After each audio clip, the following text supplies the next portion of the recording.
الحمدللہ رب العالمین والصلاة والسلام علی سید المرسلین اما بعد فاعوذ باللہ من الشیطان الرجیم بسم اللہ الرحمن الرحیم السلام علیکم ورحمۃ اللہ وبرکاتہ۔ پیارے دوستوں، امید کرتا ہوں کہ آپ خیریت سے ہوں گے۔ اللہ تعالیٰ آپ پر ڈیر و رحمتوں کا نزول فرمائے۔ نماز کے مختلف 25 فضائل۔ نمبر 1، اللہ پاک کی خوشنودی کا سبب نماز ہے۔ نمبر 2، نماز پیارے آقا صلی اللہ علیہ وآلہ وسلم کی آنکھوں کی ٹھنڈک ہے۔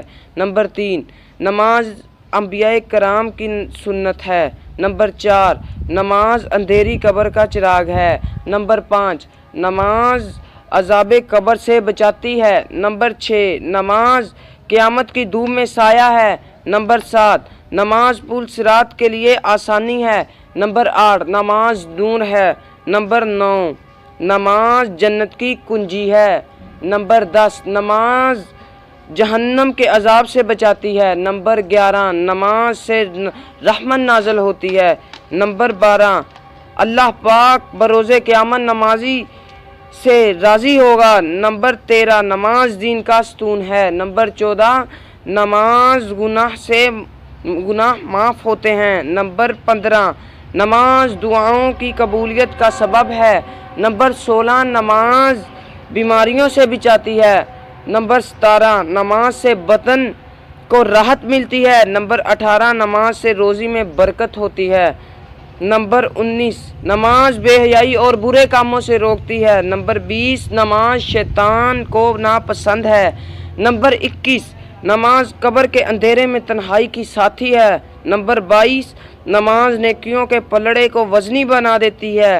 نمبر 23، نماز مومن کی معراج ہے۔ نمبر 24، نماز کا وقت پر ادا کرنا تمام اعمال سے افضل ہے۔ نمبر 25، نماز کے لیے سب سے بڑی نعمت یہ ہے کہ اسے بروز قیامت اللہ پاک کا دیدار ہوگا۔ پیارے دوستو، ایک حقائق جب چور نے نماز ادا کی، حضرت سیدنا رابعہ بصری رحمۃ اللہ تعالیٰ علیہ کے گھر کے اندر ایک چور داخل ہوا۔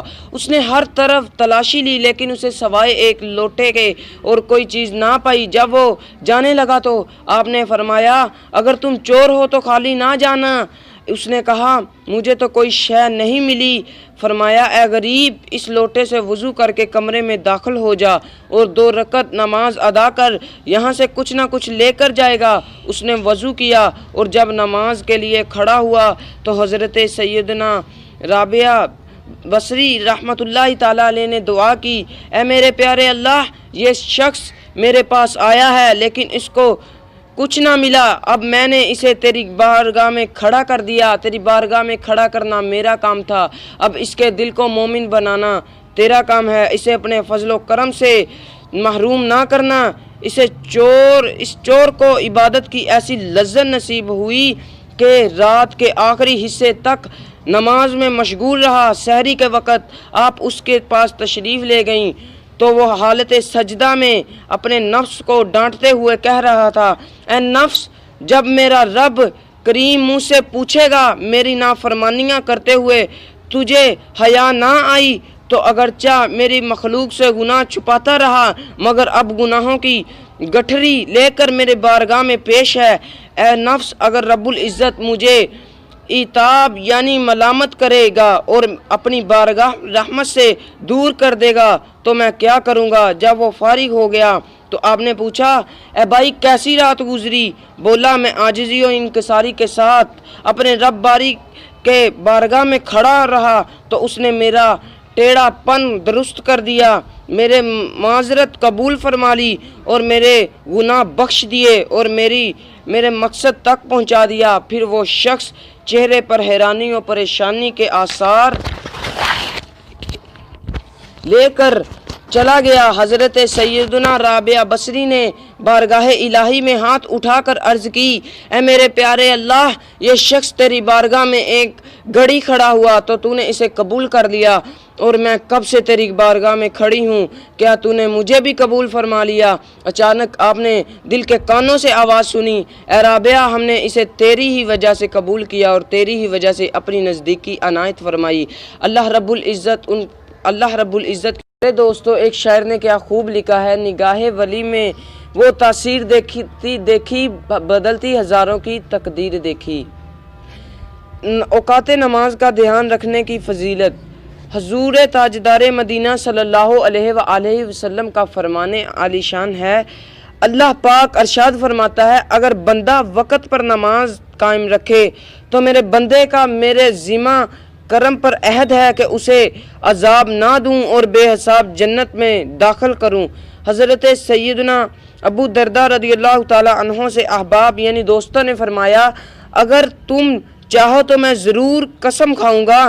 پھر فرمایا، اگر اللہ کی قسم جس کے سوا کوئی معبود نہیں یعنی عبادت کے لائق نہیں، بے شک اللہ پاک کی بارگاہ میں سب بندوں سے زیادہ عظمت والے وہ لوگ ہیں جو رات دن سورج اور چاند کا دھیان رکھتے ہیں۔